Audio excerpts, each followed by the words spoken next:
Well, good morning. Scott, thank you for leading us in singing.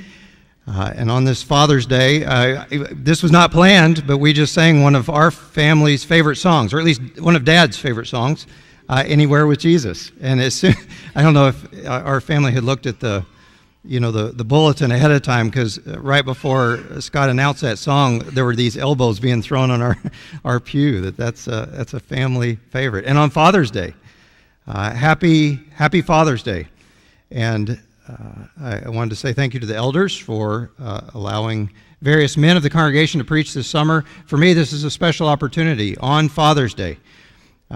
Some of you who know the writings of John know that in 3 John, John, the apostle, the one who was closest to Jesus of all apostles, wrote this letter when he was old, when he was an elderly man. He wrote this letter back to the church, and he says, "Nothing gives me greater joy than to see my children are walking in the truth." And that joy is mine today. And some of you know that I love to teach. And I wanted to say thank you to the elders, because today I get to teach that truth to my children who are here. And I hope that joy, for those of you who are dads, I hope that joy is yours today as well. If you would, turn to John chapter 6. We actually are going to get to hear from this Apostle John today. This will be from his gospel. The book of John is the fourth of the gospel, so you'll turn over to the New Testament, go through Matthew, Mark, Luke, and then the fourth of those is John, and we'll be in John chapter 6. For those of you who are visiting, I'm not the regular preacher here. We are in transition. Our minister, after being here 12 years, has moved down to Colorado, and now we are in search for a minister to serve. And the elders wisely have said, well, we've got many different people in the congregation who can help teach and share, and so throughout this summer, different ones of us will be teaching.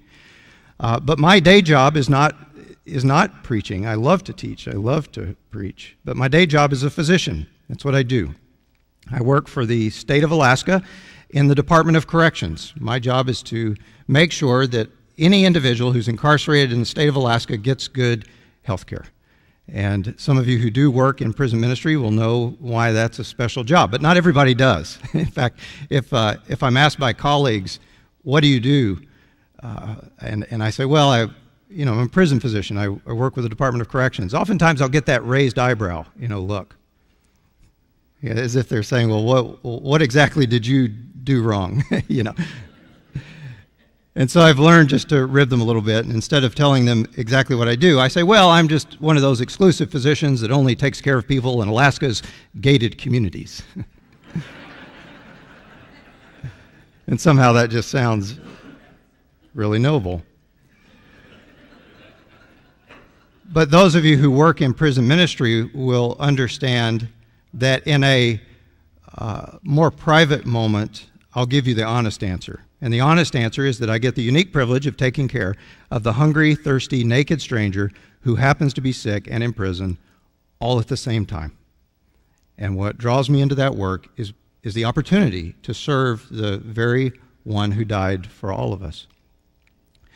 Well, this last week I got an email from a young man that had been to Haiti with us on mission trips before, and he sent me an email. He would like to become a physician. And this summer he's preparing to get to go into medical school. And so he wrote me this email, and he said, I would like some recommendations for what I can be reading this summer in preparation for school. He said, I'm interested in some reading on medicine, and then he put in this line, I'm interested in some reading in medicine and how I can treat patients as a Christian physician. And I wonder what he means by that. How can I treat patients as a Christian physician? He could mean by that, I'm going into this world as a person who is both a Christian and a physician, and how do I keep these two things in balance? How is it that I make sure that my profession and what I do in my profession does not cause me to violate any of my Christian principles? Or, as a Christian, how do I make sure that the way I practice and exercise my faith doesn't interfere with being a physician? Maybe he's saying that. How is it I keep the two in balance? But I suspect he meant something more than that. He could have meant, how is it that I can treat people to a standard that would be expected of Christian physicians? Now, you understand that in the U.S., as physicians, we all practice to a expected standard. It's called the standard of care. And it doesn't matter whether or not you are a Christian or a Jewish person or a Muslim person or Buddhist or Hindu, or if you are atheist or agnostic, it doesn't matter. We all have to pass the same test. We all have to rise to the same standard.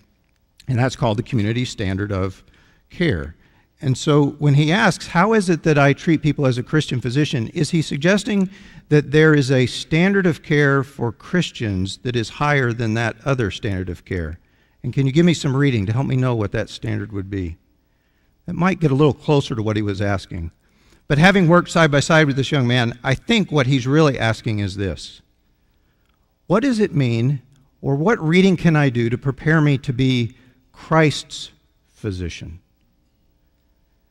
As some of you who would have read Romans this last week will recognize there in chapter 6 when Paul says, offer your bodies or the members of your bodies to Christ as instruments of righteousness. An instrument just being a tool, something that is used by a professional to do their work.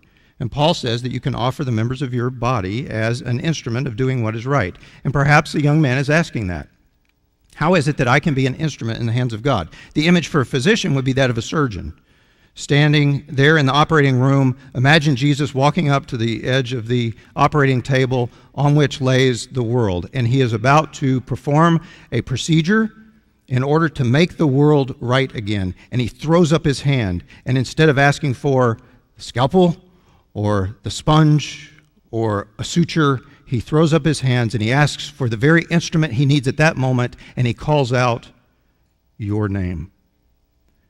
And you are the one who is slapped into his hands at just the right moment of time when he reaches into the world, into this place in time, to throw just the move that is needed in order to help in this process of making the world right again. That's what it means to be an instrument of righteousness. And perhaps that's what the young man is asking. How is it that I can be Christ's physician? And you understand that that applies to all professions. You could put yourself in there. How is it that you can be Christ's teacher? Those of you who are public servants as well. How is it that you can be Christ's police officer? How is it that you can be Christ's student? How is it that you can be Christ's insurance agent, or Christ's mortgage salesman, or Christ's artist? How is it that you can be Christ's father or Christ's mother? How is it that you can be Christ's nurse? How is it that you can be Christ's weatherman? How is it that you can be Christ's business owner? How is it that you can be Christ's retiree? You get the point. The question is, how is it that I can put my hands and in a way that I can trust? How can I put myself in Christ's hands and say, whatever you are doing in this community this week, call for me when you need it. I put myself in your hands. This last Christmas, our daughter Ada, I asked her, what would you like for Christmas? And she said, I would like something that you make out of wood. And it's a little side hobby. I like to make things. And she asked if I would make something out of wood. So I made her a plaque.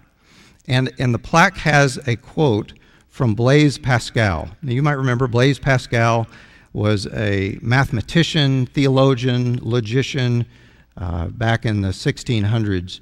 He was most famous for Pascal's wager, which some of you who have done work in philosophy might know.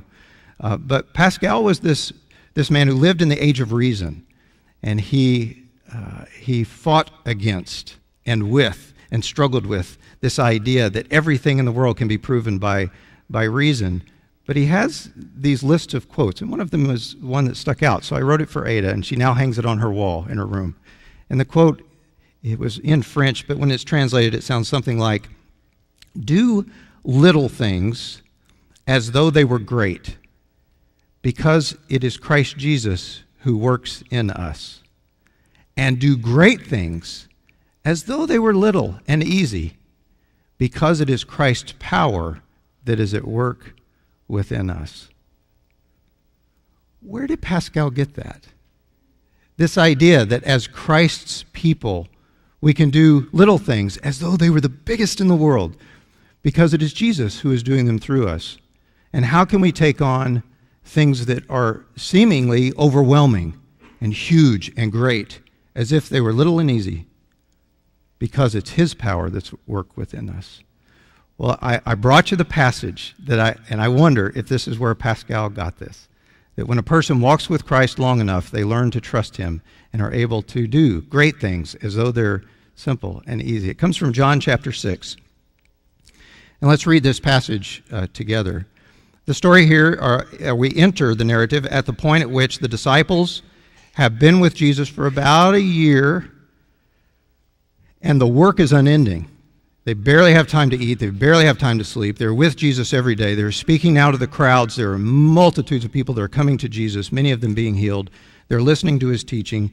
And so they are pulled aside, and Jesus takes them across the Sea of Galilee. And it says here in chapter 6, verse 1, after this, Jesus went to the other side of the Sea of Galilee, which is the Sea of Tiberias. Tiberias is on the west side of the sea, and they went over to what we think was the northeast side of the sea. And a large crowd was following him because they saw, pay attention to the word, they saw the signs that he was doing on the sick.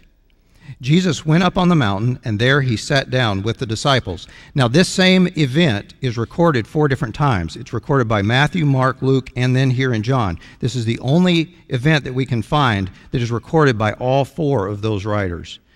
And we owe a debt to each of them because they each give us details that the other one does not give. And one of the details we learn is that the disciples thought they were going on a retreat. They were going into what Matthew calls a remote, desolate place so that they could get some rest. And so Jesus takes them out to this area that is quite remote. He sits down with them and he begins to teach them. And it says this, now the Passover, the feast of the Jews, was at hand. So that tells us it was in the springtime during this period at which they would have had the meal called the Passover. Lifting up his eyes then and seeing that a large crowd was coming towards him, Jesus said to Philip, where are we to buy bread so that these people may eat? And then John puts in parentheses here for us, he said this to test him, for Jesus himself knew what he would do. And so you imagine being in a remote place and thousands of people have come to Jesus and he's beginning to teach them. And we learn from the others that some time has passed. The folks are clearly getting hungry. Evening is coming. And Jesus turns to Philip and asks, so where do we buy bread for these people? Now the reason he would ask Philip is because Philip grew up in this area. Philip, Peter, Andrew, they grew up in Bethsaida around this part of the Sea of Galilee. And so it was not an unreasonable question. If I came to visit you here in Anchorage, or if you're a visitor and have come up to Anchorage, it would not be unreasonable if you caught one of us after service and says, hey, where do we buy food around here? Where would you go to eat? So Jesus turns to Philip and says, hey, where do we pick up some food for these people to eat? But John tells us that Jesus asks him that to test him. Now the word test there is not test like you might expect in a school setting. This is not a test like you might take in school. This is a test of faith. You might remember when you were in 7th grade, that's when I first remember being thrown word problems that I could not solve. You know, they give you this math problem that seems unsolvable, but apparently there's a solution to it. But Jesus is not asking Philip one of those kind of questions. You know, like, let's say that you happen to have 5 loaves of bread and 2 fish, and you feed 5,000 people, how many baskets would be left over? You know, this is not that kind of word problem.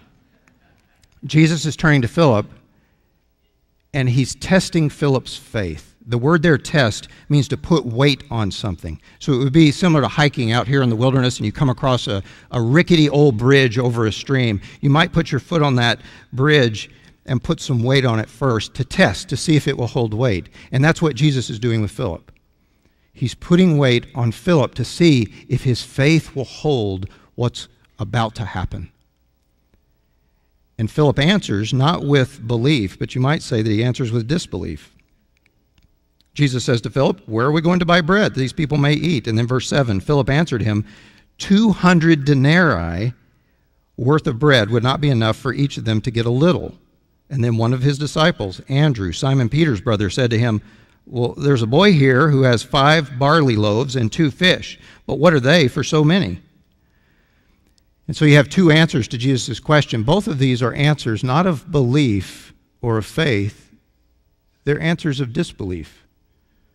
Where do we find bread for these people? And Philip throws up his hands and says, you could have this money comes to the equivalent of about 2/3 of a year's income. So take whatever amount you make in an entire year, take about 2/3 of that, and imagine feeding thousands of people. And Philip says, even if you had that amount of money, you would not have enough for them just to have one bite. And then you have Andrew, who steps up and says, well, we have 5 loaves and 2 fish here, but how far is that going to go among so many? Both of them answer with disbelief. And it's somewhat disappointing. These are the people who are walking daily with Jesus. At this point, they have seen him heal people. They had seen him at the wedding of Cana turn the water into wine. They had seen people stand up and walk that could not walk from the time they were young. Later, they're going to see other amazing things where Jesus heals the blind, where he raises the dead. They're going to see incredible things. Why would they answer with disbelief?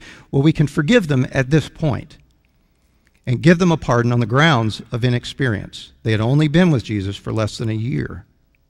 But if you fast forward a few years after they had seen and experienced more of this, especially the resurrection of Jesus himself, a few years later, we have 2 of these very same people who were here that day at the feeding of the 5,000, walking into Jerusalem through one of the city gates. And there at the city gate is a man who had been paralyzed since the time he was a child, since he was born.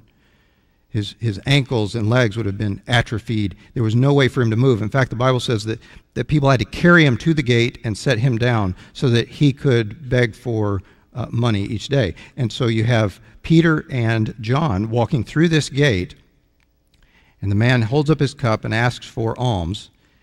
And you remember what Peter said. Peter looks back down at him and says, gold and silver I don't have, but what I do have, I'll give you. Stand up and walk. So there, in the face of an overwhelming problem, Peter immediately jumps to what appears to be little and easy and tells the man to stand up and walk. And instantly, do you know what happened or what would have to happen for this man to stand up and walk? Instantly, nerves would start to regrow, both in size and function. Little neurotransmitters, these little packets of information at the end of each nerve would start to be released going to the next one. Actin and myosin, all those things you learn about in school that are in the muscles would grow both in size and function. The 2 different cells in his bones, the osteoclast and the osteoblast, would all start doing their work to remold and reshape these atrophied bones and his ankle. And in an instant, all of that would happen, and the man stands up and leaps to his feet. It is amazing what happens in that instant. Yet those 2 men, faced with that problem, do what is great, but do it in a way that appears little and easy, because they had learned something in the time that they had spent with Jesus. And that's what happens when somebody spends time with Jesus.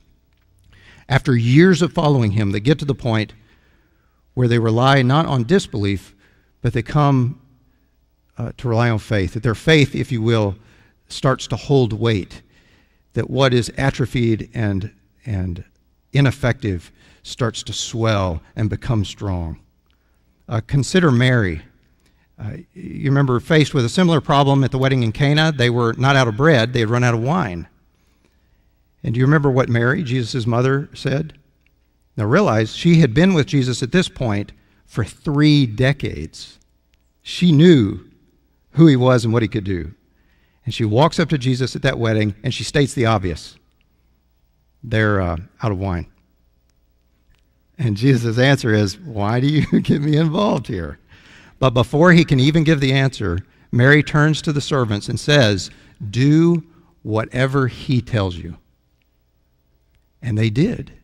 And the water is transformed into a rich, good wine. Well, if you think about it, that's exactly what ends up happening here on the edge of the Sea of Galilee. Now, I know it didn't happen this way, but imagine if Mary had been there. Imagine if Mary had been there out in this remote, desolate place with all of these people. We find out later there are 5,000 men, which means probably up to 15,000 people, all gathered listening to Jesus teach. Imagine if Mary had been there. She would have walked up to Jesus and stated the obvious. These people are hungry. And without even waiting for the answer, she would have turned to the disciples and said, "Do whatever he tells you." Now, I know it didn't happen that way, but do you understand that's exactly what these disciples are about to learn to do? Do whatever he tells you. And so the story goes on. Jesus says, "Have the people sit down." Now, there was much grass in the place, and John puts in that detail for you, much grass, to let you know this was springtime. In fact, in Mark, it tells you the grass was green. John has already told you this is the Passover season, so this is, imagine a time around Easter. So it's a springtime in which the people are all sitting out on the grass.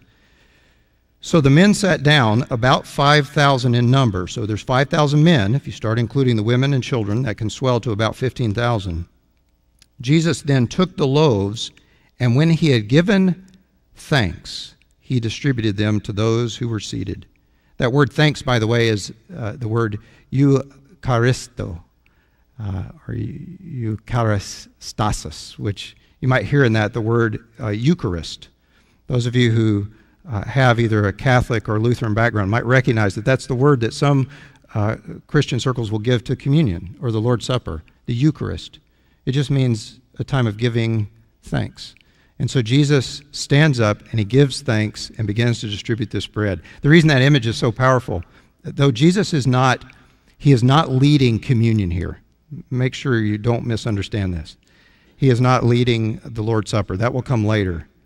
But the image is the same, where it is Jesus who is standing before the crowd of people, and he holds up the bread, and he breaks the bread, and then hands it out. Imagine if it was Jesus leading our meal this morning, and you get an idea of what that was like to see Jesus take that bread and to distribute it to each person. So also the fish, as much as they wanted. Fish sounds really good right now, doesn't it? Grilled on a Sunday afternoon on Father's Day. Yeah, okay. So he gave them as much as they wanted. And when they had eaten their fill, he told the disciples, "Gather up the leftover fragments that nothing may be lost." So they gathered them up and filled 12 baskets with the fragments from the 5 barley loaves left by those whom had eaten. And when the people saw the sign, there's that word again, that he had done, they said, "This is indeed the prophet who has come into the world." Now, anytime that you see, in especially the book of John, but anywhere in Scripture, when it says they saw the sign, you should always take a step back and say, what was this a sign of? So imagine for a minute that you're standing in a kitchen, and in the kitchen is on the counter is a recipe book, open to a page that reads barley bread. And standing next to the recipe book is a person who has on an apron covered with flour, and in their hands is a piping hot, aromatic, freshly baked loaf of barley bread. You would be right to assume that that person used that recipe to make that bread. Now imagine that you're standing in the kitchen and walking into the kitchen with no recipe book. A person walks in with a clean apron, and they walk up, and from the cabinets, seemingly at random, they start pulling bowls and rolling pins and cutting boards. And then into the bowl, they start throwing, again, seemingly at random, some flour, a little salt, some yeast, water, and then they knead and roll, allow it to rise, throw it in the oven, and after a while, out comes this piping hot, aromatic loaf of barley bread. Now, if you saw a person come into the kitchen and go through that entire process, you would assume 2 things. 1, this person knows the recipe. It's in their head. And 2, you would be right to assume they've probably done this before. It's really hard to get a perfect loaf first time. If you understand that, then you'll understand the point that John wants you to get when you read this event. When you get to this point in the story, you are meant to stand back and assume 2 things. If you see a human being in his hands take a piece of bread and then, like a 3D printer, bring together atoms of hydrogen and oxygen and carbon and throw in some sodium and a little chloride and some water, H2O, and there make a morsel of bread to hand out, you're meant to step back and say, this is a person who has knows the recipe, and this is a person who has made this before. And the same is true of the fish. If you're able to bring together the molecules and the elements in such a way, fashioned just right to make a morsel of fish, you'd be right to assume this person has done this before. And he has. John wants you to see this point. These are the same hands that left manna each morning over the desert floor for the people in the wilderness. And go back even further than that. These are the very hands who at the beginning of creation, John tells us, these are the very hands that made the first kernel of barley on the third day and made the first fish on the fifth day. Now you understand that this is how God feeds the whole world every day. You're not seeing something here that is unnatural.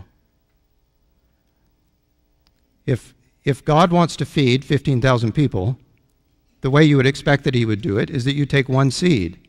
And you can take one seed, and there within the instruction book of the DNA of that one seed of barley, you can make fields and fields of barley. It just takes some time and several generations.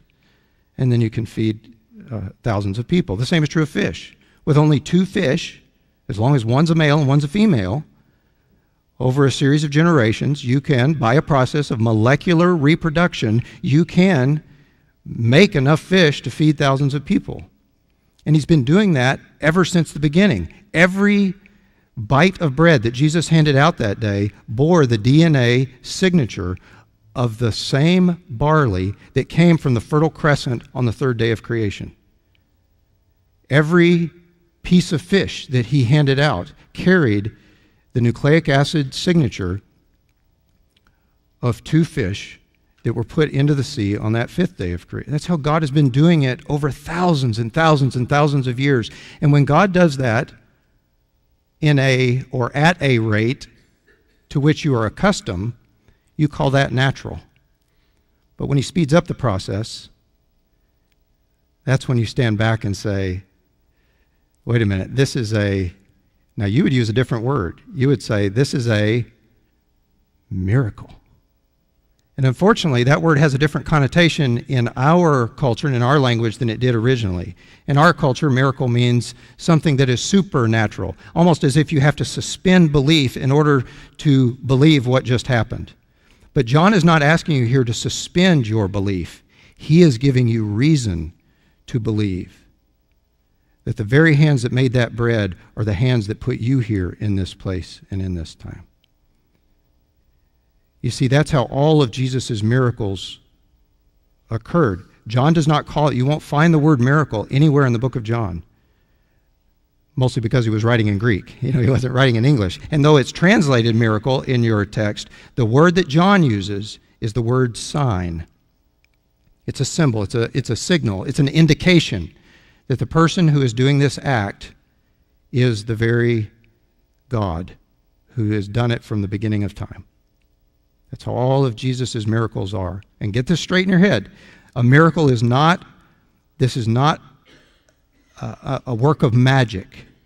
This is not like the Egyptian magicians who are trying to wow the crowd. What Jesus is doing is showing mastery over the elements of creation. Nor is this a miracle in the sense of just an unexpected but beneficial event. As if Jesus turned around in this overwhelming crowd, he turns around, there happened to be a cart that was just full of bread, and somebody goes, wow, it was a miracle, That's not what the text allows for. Nor is this merely a story like a good moral story. Some theologians have said that really what happened here was that Jesus found the 5 loaves and the 2 fish, and as he began to share that, other people thought, he's right, we should all share, and hidden in their own coats, they pulled out the bread and the fish that they were hiding, and then they shared it with their neighbor. It's a good story, but that's not what John allows for. This is not a mere allegory. What you are meant to see is that Jesus had mastery over all of the elements of creation. And that's what all of Jesus' miracles are like.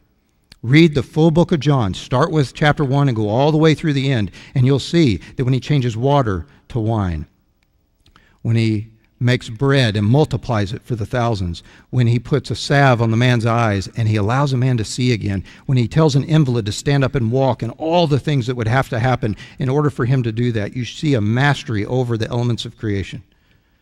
When you see Jesus speak into a tomb, Lazarus' tomb, and he says, Lazarus, come forth, you understand what would have to happen there for Lazarus to come forth, and then for him to be resurrected. All of these are meant for you to see, for you to take a step back and say, what is this a sign of? This is a sign that God has visited this planet. Now, that's not the end of the story. You'll notice that the passage that we just read says that when the people saw this sign, they got the point. And they said, this is indeed the prophet who is to come into the world. That's probably a reference back to Deuteronomy 18, where Moses says, in a time in the future, another prophet like me will come, and in his mouth will be the very words of God. And so when the people saw what Jesus did, they said, this is the one that Moses told us about so many years ago. Whatever he says is, in fact, the words of God. And that's not the end of the event. Perceiving, then, that they were about to come and take him by force to make him king, Jesus withdrew again to the mountain by himself. Now I'm in verse 16. When evening came, his disciples went down to the sea. They got into a boat and started across the sea to Capernaum.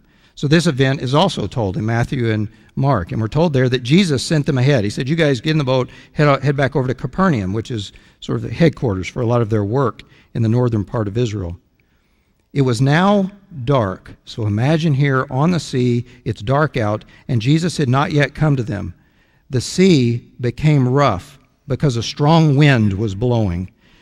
When they had rowed out about 3 or 4 miles, they suddenly saw Jesus walking on the sea and coming near the boat, and they were frightened. Now I'll just pause there and say, some of you are outdoors people, and you have spent time on the water.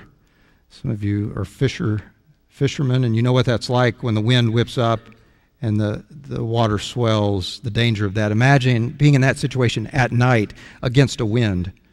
A number of years ago, we were out in Unalakleet, and we had these pack rafts, these paddle rafts that are sort of like a kayak, and we were paddling down the Unalakleet River, having a great time, headed back to the village of Unalakleet out there by the sea. But when we rounded a corner, Ada may remember this, she was sitting in the front of my little kayak, and this wind came against us.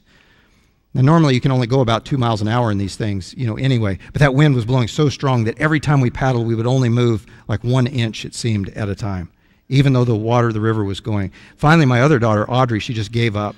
She just put her paddle down and just sat there, and the wind started blowing her backwards, And so I had to tie a rope to the back of my raft to hers, and then working together over the course of several hours, we made our way that 3 or 4 miles back to the village. So when I read this, that's the image that came to my mind, was that struggling against the wind just to make any headway. So here it is, at night, the wind is blowing. All of those men are fishermen, and they know how many boats are at the bottom of the Sea of Galilee, because on windy nights, fishermen try to cross the sea. And then walking out on the sea comes Jesus. Now again, John is not asking you to suspend belief, to imagine a man walking on the water. He's giving you reason to believe. What would it take for a person to have to walk on water? It is not a violation of the laws of buoyancy. It would require a knowledge of the laws of buoyancy and a manipulation of those physical laws, the laws of creation, in order for him to be walking on water. Now, most of you walk on water every winter. You understand that, if you change the state of the water underneath you, that's what my father-in-law says. He goes, I walk on water every winter. This is out in rural Alaska when it's cold, and the water's frozen. We all know that. But that's not what Jesus does here. At least that's not what the text says. The text says he actually walks on the water like a water spider who is able to displace just the amount of water needed to equal his weight. This is 200 years, by the way, after Archimedes already explained all this. And Jesus comes out walking on the water. It's at night, the wind is blowing, the waves are coming over. Now, one of the other written descriptions of this event says that Jesus walked as if he were going to walk on by. Jesus was going to Capernaum too. They're struggling against the wind. And the story here is that Jesus is actually going to just walk right past them. Sometimes it's easier, just get out the vehicle and walk, And when they see him, they are terrified. Now we learn from Matthew, we owe a debt to Matthew, because Matthew is the one that tells us that it was this event where Peter sees this, and when he hears what Jesus says, he says, if that's true, tell me to get out of the boat and walk to you. Well, what is it that Jesus said that would make Peter get out of the boat and walk out on the water towards him? And he ends up sinking, and Jesus reaches down his hand and says, why did you doubt? But what was it that gave Peter the faith to take a step out of that boat? Do you know what it was? It's having seen what Jesus just did with the 5,000, there's something Jesus said that gave Peter that faith. And that's what you read next. It says they were frightened, but he said to them, it is I, do not be afraid. Now, to understand why that's such a powerful phrase, you need to understand the word that is used for the name of God.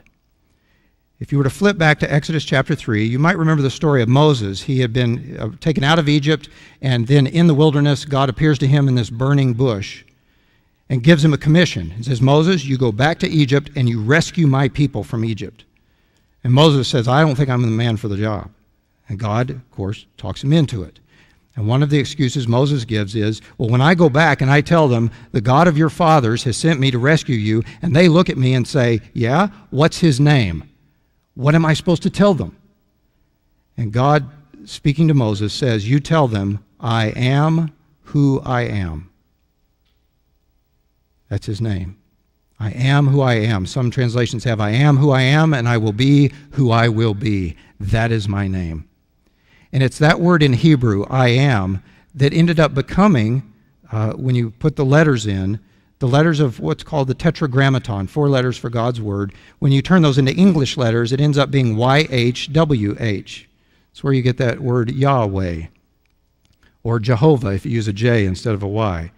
But that's called the tetragrammaton. It's the holy name of God. Nobody knows how to really pronounce it. But all throughout your Old Testament, that's the word that is used as the actual holy name of God. It was so holy that when they translated the Old Testament from Hebrew into Greek, the Greek Jewish writers would not write that name.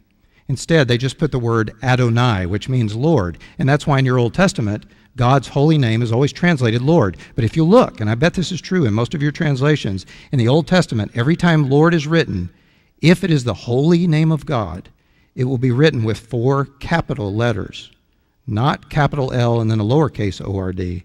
It'll be written with a capital L, capital O, capital R, capital D. And anytime you see that, that's the translator's hint to you that you are seeing the holy name of God being written. There's only one time I know that in the Old Testament where the Greek tried to translate not the actual name, but the meaning of that holy name of God. And that's there in Exodus chapter 3, when God answers Moses and he says, you tell them, here's my name. I am who I am. Now, the Greek translators didn't translate that whole phrase. Instead, they only translated the 2 words, I am. And those words in Greek were ego eimi.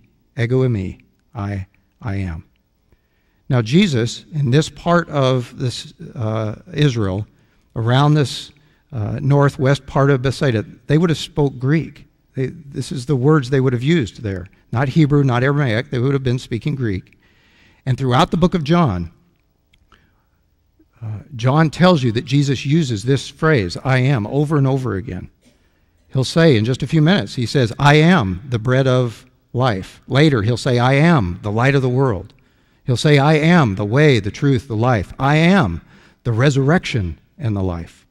In fact, in chapter 8, he says, before Abraham even existed, ego eimi, I am. And the Jewish people picked up stones to stone him. Why?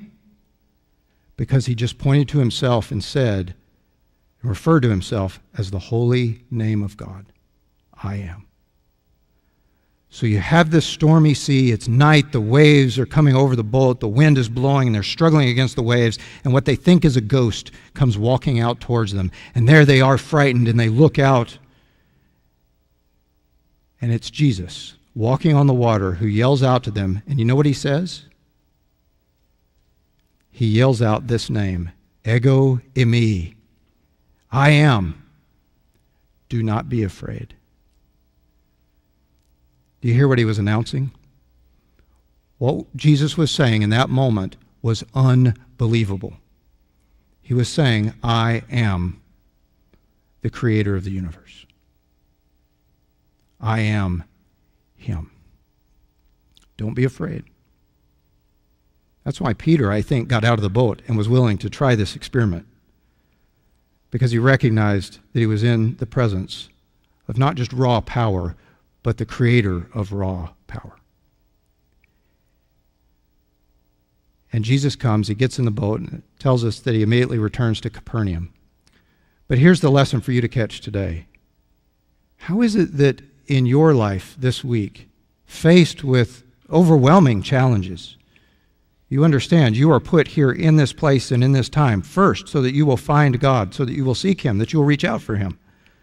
But you're also put here in this place and time because this is the place and this is the time where you can be slapped into the hands of the perfect surgeon, Jesus, as he works the procedure to make the world right again. You are here to solve some of the world's hardest problems. And in the face of such overwhelming responsibility, how is it that you can do your work in a way that seems little and easy? Pascal says it's a reminder that it is his power that works in you. And that's what John wants you to see. I wish we had time to go through all of the signs in John. We don't have time to now, but I'll encourage you this week to read through the book of John. Start at the first, go all the way through, and you'll see sign after sign after sign until getting to the end. John says in chapter 20, there is not enough room to tell you all the signs Jesus did. He says Jesus did many other signs in the presence of these disciples, which are not recorded in this book. But these are recorded so that you would believe that Jesus is the Christ, the Son of God, and that by believing you would have life, real life in his name. Now that's just the morsel. You know, like before dinner, if somebody brings you an appetizer, but what you really want is the full meal. John gives you this little appetizer in John 6. It's an invitation to read the entire book. But as you face the challenges this week, may you go with the encouragement knowing that the same Lord who handed that bread to the disciples that day and said, would you take that over to the group to the side? That's the same Jesus who hands you your skill and your talent and whatever it is that you need this week to serve him. He puts it in your hands, and you have the unspeakable privilege of taking what he has given you and then apply it to your work. That's what it means to be Christ's person. Now, the first problem that Jesus solves for you is the sin problem. And it's our tradition to end the lesson time with an invitation. It's an invitation that I hope you'll respond to. I hope you'll respond, all of you, to it in a personal way. Our tradition is on the way home from church, all the kids know there's going to be a question, and that is, what did you learn today? How did you respond? How do we respond to today? I hope you'll all do that. But if there's something in particular that you would have the elders of this church pray for you about, this is a good time to make that known. But most importantly, if this is something that you've been chewing on, if this decision about following Jesus is something that you have looked at, and you've come to the point of saying, I trust now his trustworthiness, and I'm ready to lay down my life, to be baptized, and to follow him and trust him, this is a great time to do that. And that's the invitation today as we stand now and sing together.